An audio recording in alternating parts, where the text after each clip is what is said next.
Good now, beautiful souls. I am so excited to share with you today something that is near and dear to my heart, and that is Myrtle Fillmore, Unity founder. And she'll admit to being the first that held to the vision, but that it was others who came and shaped that substance into the form that we see today as Unity Worldwide Ministries, sitting firmly on the foundation of silent unity. We are based on the power of prayer and the teachings of Jesus. And Myrtle has been known as the heart, and her husband, Charles Fillmore, as the mind.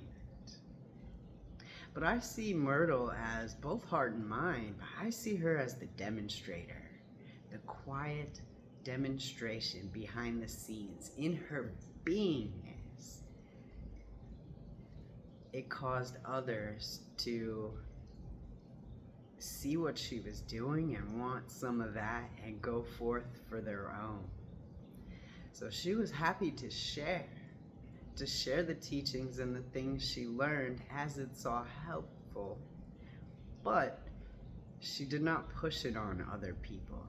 You see, she honored the free will of others. And that is a principle that I stand very firmly on.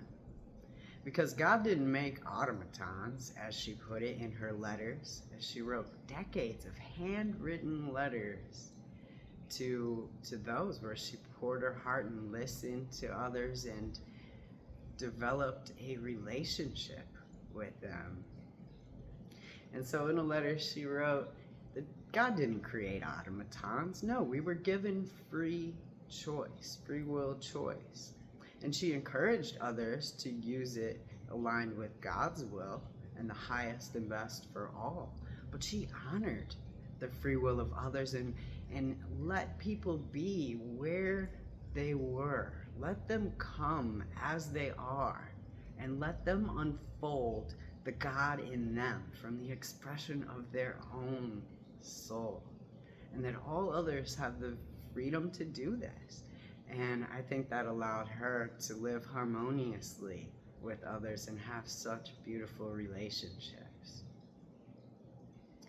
And she also taught that it is our soul, and our job to do is determining what our own individual soul requires in order to cause it to unfold more and more of God. So what does your soul require to express more and more of God, for you to unfold and do what you are here to do, what you are called to do, what is pressed upon your heart to express?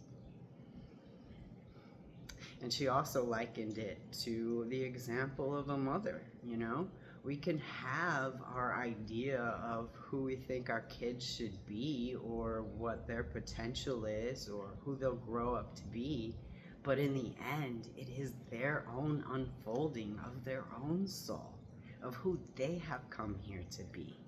And we can be that gentle guidance that is there if they need us, and allowing them to be where they are, and encouraging their own unique expression for what it calls upon their heart. But we honor their free will and allow them to unfold as they are, and then we can have a relationship, a harmonious relationship in those ways. So harmony was the great benefit of her demonstration and her ways of being that all stemmed from the way she believed. And she was not always that way, as she expressed in her letters, but it unfolded in that nature as she searched for truth and sought diligently her own inner spiritual work and spent time in the silence. And when anyone acknowledged her, she always pointed to the Christ.